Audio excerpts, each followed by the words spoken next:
Get out of here, you high school dropout. You're nothing but an embarrassment. I stood there, listening to those harsh words as if they were meant for someone else, but they were meant for me. After 10 years apart, I never expected this kind of reunion with my twin sister. As I processed the painful reality of the moment, I realized how much I had been looking forward to seeing her today. The carefully wrapped gift in my hand suddenly felt very heavy, its silver paper catching the light from the venue's crystal chandeliers. Inside was a photo album I'd spent months putting together, pictures of us from when we were little, before everything fell apart. I'm Emily Anderson. I just turned 29, though most people say I look younger. I have a twin sister. Her name is Sophie. Despite being twins, Sophie was always considered the pretty one, the smart one. She was naturally gifted at everything, completely different from me in every way. Our differences were apparent from the very beginning. Mom used to tell us how, even as babies, we were opposites. Sophie would cry if her blanket wasn't perfectly straight, while I was happy to sleep anywhere, even on Dad's chest while he watched TV. As we grew older, these differences only became more pronounced. From childhood, Sophie was beautiful and intelligent, always surrounded by adults. She knew exactly what to say to please them, knew exactly how to act to impress them, and was constantly showered with attention. Our elementary school teachers would often say things like, "Why can't you be more like your sister, Emily?" Or, "Sophie is such a natural leader." I remember our third grade teacher, Mrs. Blake, always asking Sophie to help other students with their math while sending me to the back of the classroom to try harder. Sophie would give me sympathetic looks, but there was pride in her eyes too. She loved being the special one. As for me, I was clumsy, tomboyish, and rough around the edges. I never learned to read the room, so all the adult attention went straight to Sophie. While she excelled at piano recitals and spelling bees, I preferred climbing trees and getting my hands dirty in the garden with Dad. Dad was the one person who seemed to understand me completely. While Mom fretted about my scraped knees and messy hair, Dad would just laugh and say, "That's my little explorer." He taught me how to fix things around the house, how to change a tire, how to build a birdhouse. Sophie never joined us for these projects. She was too busy with her advanced classes and extracurricular activities. Sophie was the type who needed constant validation, and she couldn't stand losing to me at anything. Even the smallest victory on my part would send her into a spiral of jealousy that could last for days. Once, when I got a better grade than her on a science project about plants, thanks to all my gardening with Dad, she didn't speak to me for a week. I remember this one time in elementary school, during a neighborhood field day. There was a donut eating contest, and being the food lover I was, I won first place. The memory is still crystal clear in my mind, the way the summer sun beat down on the playground, the taste of sugar on my lips, and the look of Sophie's face when they announced my name. I'll never forget her expression at that moment. She glared at me with tears in her eyes, her hands trembling like she wanted to hit something. The other kids were cheering, but all I could focus on was how upset she looked. Mom was there too, trying to calm Sophie down, while Dad snapped pictures with his old camera. Seeing how devastated she was, I tried to give her my prized donut. Instead of taking it, she slammed it to the ground. It was a cream-filled donut. The cream splattered across the playground like a small explosion of white. It had been my favorite kind. I remember thinking, quite calmly, I shouldn't have offered it to her. I should have just eaten it myself. That night, Dad came to my room while I was pretending to be asleep. He sat on the edge of my bed and said, "You did a kind thing today, Emily. Sometimes people aren't ready to accept kindness, but that doesn't mean you should stop being kind." Then, he placed a fresh cream-filled donut on my nightstand. It became our secret ritual. Whenever Sophie and I had a particularly bad fight, Dad would somehow materialize with my favorite donut. That donut eating contest was the only time I ever beat Sophie at anything. While other adults always praised Sophie, our parents loved us equally. Unlike the others, they showed me affection too.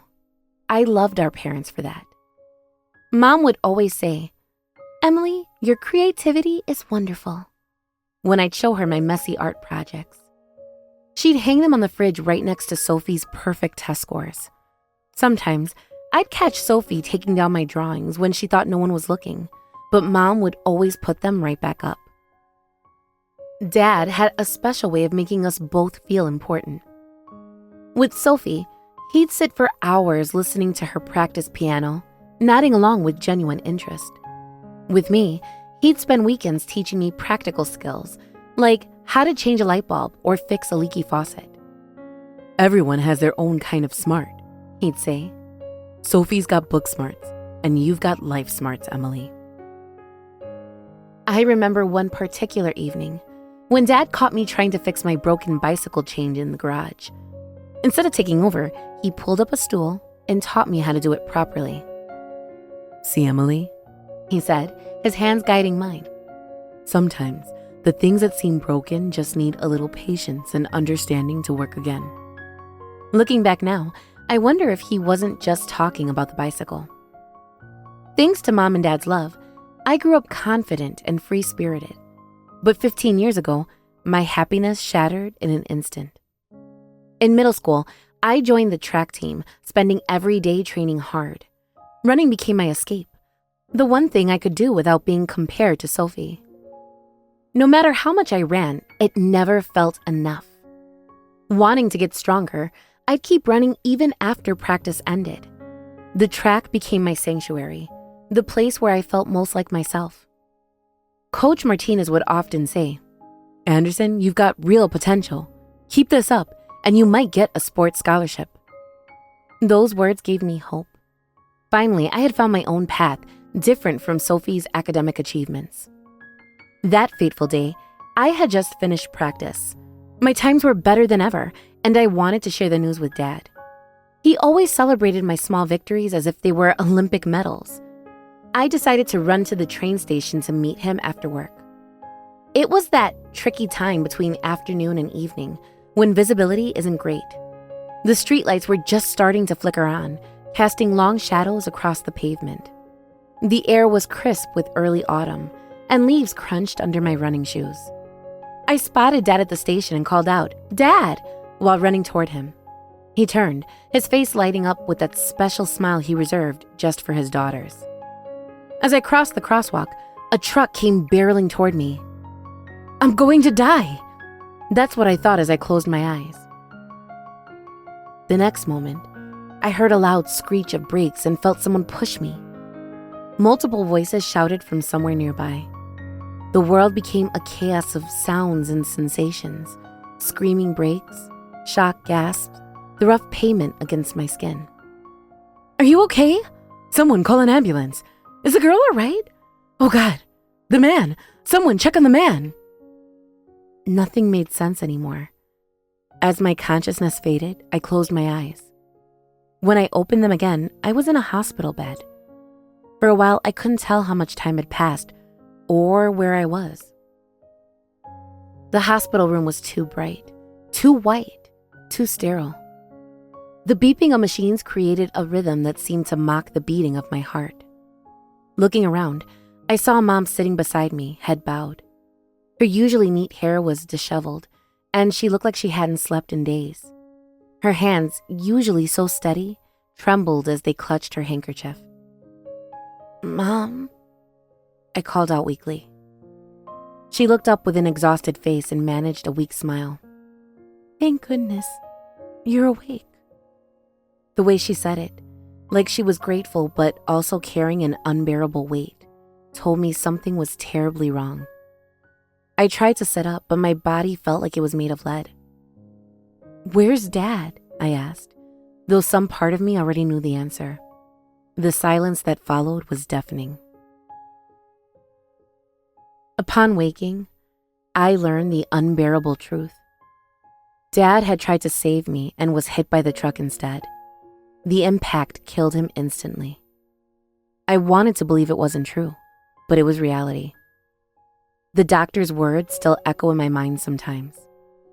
Your father's quick action saved your life, Miss Anderson. He was a hero. But I didn't want a hero. I wanted my dad. I wanted to show him more of my track meets, to fix more bikes with him, to eat more secret donuts while talking about our day. After Dad's death, our lives changed completely. To support our family, Mom had to start working.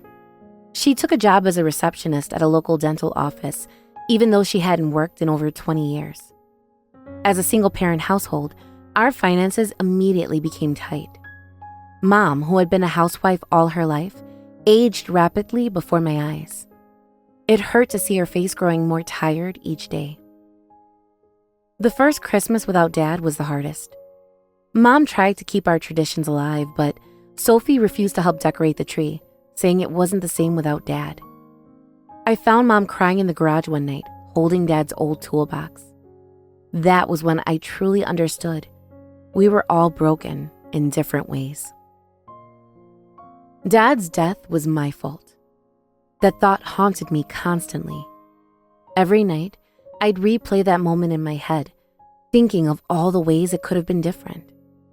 If I had left practice earlier, if I had taken the bus instead, if I hadn't been so eager to see him. The guilt followed me everywhere. I quit the track team. I couldn't bear to run anymore. My grades, which had never been great, plummeted further. Teachers who had once been merely disappointed in me now looked at me with pity. When it came time for high school applications, Sophie, who wanted to attend a private school with cute uniforms, had to settle for public school due to financial constraints. The day she got her rejection letter from her dream school, she stormed into my room, her face red with anger. "This is all your fault!" she screamed, throwing the letter at me. "If you hadn't gotten Dad killed, I wouldn't have to deal with this. You're cursed." Whenever things didn't go her way, Sophie would coldly repeat those words, "You're cursed." Every time she said that, I blamed myself more. If I hadn't gone to meet Dad that day, if I hadn't been training, if I hadn't joined the track team, if I had never been born. My thoughts spiraled deeper and deeper until I began to doubt my very existence. The only thing that kept me going was knowing that Mom needed help with the bills. While Sophie threw herself into studying, determined to win scholarships for college, I started picking up odd jobs after school, stocking shelves, delivering newspapers, anything to help ease Mom's burden. Wanting to help the family however I could, I started working full-time right after high school graduation. While Sophie went off to a local college on a scholarship, I found work at a startup that hired based on ability rather than education. It was pure luck, or maybe fate, that led me to Yuki Tanaka's company. The interview is still vivid in my memory. Miss Tanaka, a woman in her early 40s with sharp eyes and a kind smile, looked at my resume for barely a second before asking, "Tell me about the most difficult challenge you've overcome." I thought about lying, about making up some professional-sounding challenge. Instead, I told her about losing Dad and having to rebuild my life afterward, about learning to keep going even when everything seemed hopeless, about working part-time jobs since I was 15 to help support my family. "You've been running a household budget since you were 15?" she asked, suddenly interested. "Yes," I replied. "I helped Mom with the bills, negotiated with utility companies when we needed payment extensions, and found ways to cut costs without sacrificing too much." She hired me on the spot. "That's more real-world financial experience than most college graduates have," she said. "I can teach you business theory, but I can't teach that kind of practical wisdom." Though I had always thought poorly of myself, working at Tanaka Industries gradually changed my mindset. Fortunately, The company welcomed diverse perspectives and accepted people for who they were. It was a place where anyone could voice their opinions, regardless of age or background, and responsibility was given based on initiative rather than seniority. My first project was helping to streamline the company's internal communication systems. When I suggested some improvements based on my observations, instead of dismissing me as just a high school graduate, they actually listened. The implementation of my ideas saved the company significant time and resources. "You have good instincts," Miss Tanaka told me one evening as we worked late. "You see problems differently than someone with traditional business training would. That's valuable." Desperate for recognition, I worked incredibly hard. I stayed late studying business management books, took online courses in my free time, and volunteered for every challenging project I could find. The gradual acknowledgement of my efforts made me happy, so I just kept pushing forward. Miss Tanaka became my mentor, teaching me everything she knew about running a business. "Emily," she said one day, "you remind me of myself when I was younger. Don't let anyone tell you what you can't do." Within 3 years, I had worked my way up to project manager. By year 4, I was running my own division. The money was good, enough that I could send some home to Mom every month, though I never told Sophie about that. Then came the opportunity that would change everything. A luxury hotel chain was going bankrupt, selling off their properties at a fraction of their worth. With Miss Tanaka's guidance and backing, I took the biggest risk of my life. I gathered every penny I had saved, secured additional investors, and bought 2 of the properties. The first year was terrifying. I worked 18-hour days, learning everything I could about the hospitality industry. I lived in a tiny apartment and put every spare cent back into the business. Slowly, though, things started to turn around. I rebranded the hotels as luxury wedding venues, creating all-inclusive packages that took the stress out of wedding planning. The business grew faster than I could have imagined. By 25, I owned 5 venues. By 28, I had venues in 3 different states. Several years into my success, I got a call from Mom. Since we didn't talk often, my fault, I know, I worried something might be wrong and called back immediately. "Emily, it's been a while. How are you?" Mom's voice sounded different somehow, lighter, almost excited. "I'm good. How about you, Mom?" "I'm doing well too, thanks. Actually, I have some good news to share." Hearing Mom's voice cheerful put me at ease. For a moment, I was transported back to childhood, to mornings when she'd wake us up with news of a surprise trip or a special breakfast. "Sophie's getting married." My heart skipped a beat. Sophie, a name I hadn't heard in so long. The painful past I tried so hard to forget. My emotions suddenly felt heavy, like a weight pressing down on my chest. Images flashed through my mind. Sophie throwing the donut. Sophie screaming that I was cursed. Sophie turning away from me at Dad's funeral. "Oh, really? That's wonderful. Congratulations."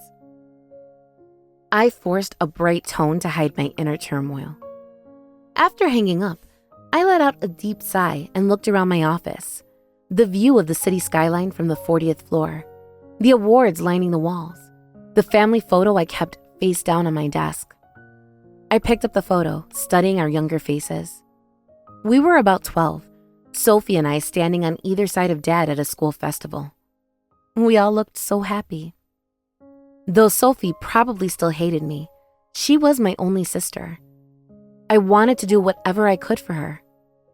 After 5 years away from home, I'd finally reached the point where I felt strong enough to try bridging the gap between us. But would Sophie accept my congratulations? Would she even want me at her wedding? I spent several sleepless nights pondering these questions, walking the empty halls of my biggest venue, imagining Sophie getting married there. After a few days of deliberation, I called Mom. "Hey, Mom, you know, the company I work for actually has connections with wedding venues. They're running a special campaign right now for luxury packages at discounted rates. What if Sophie had her wedding there?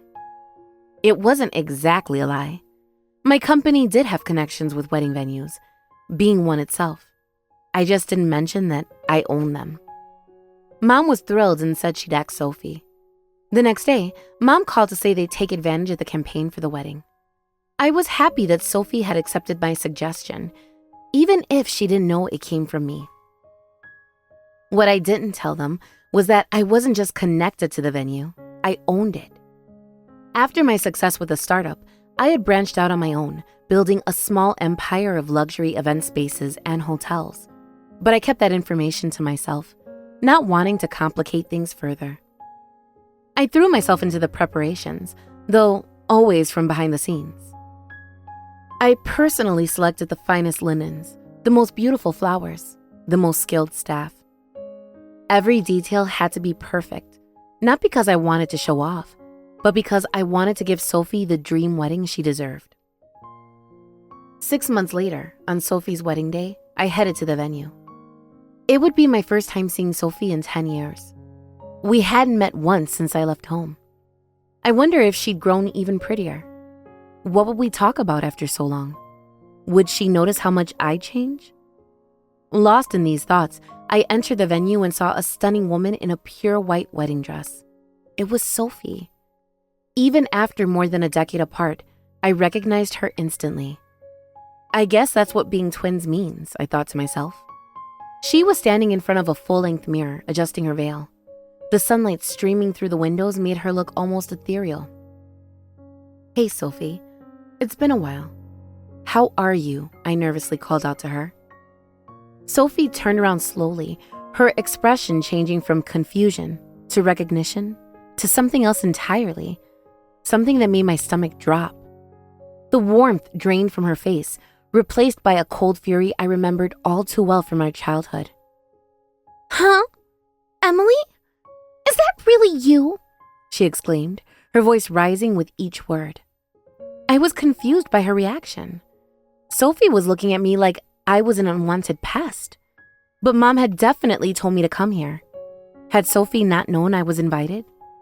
"Hey, why are you here? I didn't invite you," Sophie shouted, her face contorting with anger. Her bridesmaids, who had been arranging her train, quickly backed away. "What? But it's your wedding. I just wanted to congratulate you." But before I could finish, she cut me off. "You disappeared for over 10 years and suddenly show up now?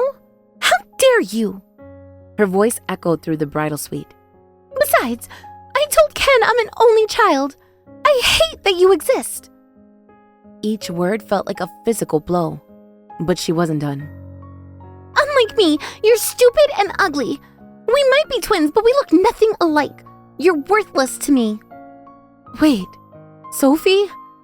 I tried to interject, but she steamrolled right over me.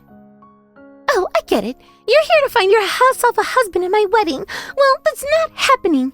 I mean, who would want to marry someone who didn't even go to college and looks like that?" Sophie was clearly disgusted by my presence. I could see her wedding party watching us with shocked expressions, whispering behind their hands. One of them, a young woman in a pale blue bridesmaid's dress, looked like she wanted to say something, but Sophie's glare kept her silent. "Sophie, please listen. I really just wanted to celebrate with you. Please, let me be a part of this." "Shut up! Shut up! Shut up! You curse! You're just a high school dropout embarrassment. Are you here to ruin my wedding too?" Sophie screamed and threw something at me. Whatever hit me burst open, leaving white cream all over my dress. It was a cream-filled donut, the kind Mom used to buy me as a kid, my favorite. The irony wasn't lost on me. History was repeating itself, but this time there was no dad to comfort me with a replacement donut. Why? My mind went blank. True, we were never close sisters, but I remembered moments, precious, rare moments when things were different. Sophie was smart, and she'd helped me study once. I remembered sitting at our kitchen table, Sophie patiently explaining math problems to me. She explained things so clearly, and I really enjoyed that time together. She was beautiful and stylish. I'd always wanted to be like her. Even knowing Sophie hated me, I still loved her. I just wanted to celebrate her special day. I invited her. Mom's voice cut through the tension. She stood in the doorway looking pained. It's Sophie's wedding day.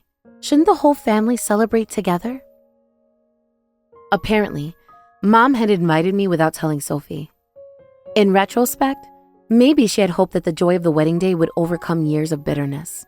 She had always been an optimist, our mom.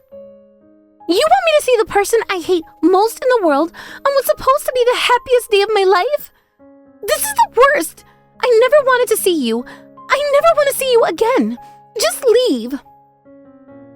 Sophie screamed at me. I was shocked. I hadn't realized she hated me this much. Had I really done something so terrible to her? Was it because Dad died because of me? My thoughts were racing, memories of Dad's last moments mixing with Sophie's words of hatred. Unable to handle it anymore, I left the venue. Mom came after me and caught my arm in the hallway. Her face was lined with worry, making her look older than her years. Emily, I'm so sorry. Sophie didn't mean those horrible things. She's just stressed about the wedding. I'll call you later. I'm sorry. She returned to the venue looking torn about leaving me behind. My carefully chosen outfit was ruined by cream splatter. My face probably looked just as bad from the unprecedented shock. I should just go home, I thought. Try not to think about anything. I walked aimlessly for a while, eventually finding myself in a small park. Sitting on a bench, I watched children playing on the swings, their laughter reminding me of happier times. One little girl was helping her sister up after a fall, and the sight made my heart ache. As it started getting dark, I realized I'd been walking for about 2 hours. The mindless walking had helped calm me down a bit. Just as I was about to head home, my phone rang. Mom's name appeared on the screen. The ceremony must be over by now. I wondered what she wanted as I answered. Mom's panicked voice came through. Emily, it's terrible. Please, come back to the venue right away. Worried by my mom's unusual panic, I hurried back. At the venue's reception, Sophie and Mom were arguing about something. Sophie's perfect wedding makeup was streaked with tears, and Mom looked like she might faint. A man who must have been Ken, Sophie's new husband, stood awkwardly to the side looking bewildered. Mom? Sophie, what's wrong? I asked, approaching cautiously. Emily! Sophie shrieked at me in a voice that made me want to cover my ears. They're saying without you here, the payment becomes $1 million. What's going on? Then, a venue employee called out, CEO, thank you for your hard work today. They greeted me with a bow. What? Mom and Sophie stared at me with wide eyes. Ken's mouth actually fell open. Thanks for your work today. I smiled at my employee. Yes, after high school, I joined that startup that didn't care about credentials or age. There, I learned business management from the ground up. I started my own company at 20, and now I'm becoming known as a young business leader. This wedding venue is one of my companies.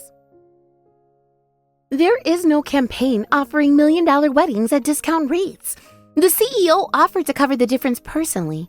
She said she wanted to do everything she could for her precious sister. One of the staff explained to Mom and Sophie. I watched as understanding dawned on their faces. Ken whispered something in Sophie's ear and quietly excused himself, giving us space to talk. Smart man, I thought absently. I had wanted Sophie to be happy. I tried my best to show my feelings in the way I could. I wasn't sure if Sophie would accept it, but I still wanted to do something for her. Emily, thank you so much. Thanks to you, we had a beautiful wedding, Mom said through tears. Come on, Sophie, thank Emily. When Mom prompted her, Sophie looked down and said in a small voice, But why do you always have to act so perfect? Sophie burst out suddenly. I've always hated how you look down on everyone from up high. After Dad died, everything was terrible. It wasn't all your fault. Sophie, I had no words to respond. No matter how mean I was to you, you always smiled, and it was so annoying. I really hated how you always acted so composed. Yeah, I'm sorry," I said softly, not knowing what else to say. "See? That's exactly what I mean!" Sophie's voice cracked with emotion. "Whenever you act like that, it just reminds me what a terrible, ugly person I am. You're always so perfect." She collapsed into a nearby chair, her wedding dress pooling around her like a cloud. A few remaining guests quickly made themselves scarce, leaving us alone in the reception hall. "Oh, I didn't realize. I'm sorry," I said, then caught myself apologizing again. I mean, I never thought I was perfect. Far from it. I was just trying to survive. "But honestly," Sophie continued, her voice smaller now, "I always wanted to be close with you. I've wanted to say I'm sorry. Sorry for saying such horrible things for so long." Yeah. I felt tears welling up in my eyes. Sophie stood up suddenly, her dress rustling. Before I knew what was happening, she had crossed the space between us and thrown her arms around me. We hugged each other and cried, years of misunderstandings and hurt flowing out with our tears. "Your dress," I managed to say between sobs. "The cream from earlier." Sophie laughed through her tears. "Who cares about the dress? Besides, you paid for everything, didn't you? You impossible, amazing person." For the first time, I felt like I understood her true feelings. "Sophie, I was always jealous of you too. You always had so many people around you, and I wanted that for myself. You were so elegant and poised, while I was just me." "Sophie?" Mom gently prompted. "Don't you have something to tell Emily?" "Emily? Thank you," Sophie mumbled quietly, then straightened up and looked me in the eye. "Thank you for making my wedding day perfect, even after I treated you so terribly. And thank you for coming back." For the first time in 15 years, I felt like we truly connected. The weight of Dad's death, which had stood between us for so long, began to feel a little lighter. A week later, I was at our family home. The house looked smaller than I remembered, but the cherry tree Dad had planted was now tall and full of blossoms. Mom, Sophie, and I had agreed to talk things through properly. We sat around the kitchen table, just like we used to when we were kids. Mom had made her special green tea, and the familiar scent brought back memories of happier times. Ken had offered to come for support, but Sophie said this was something we needed to do as a family. Sophie confessed that she'd been jealous of me when we were young.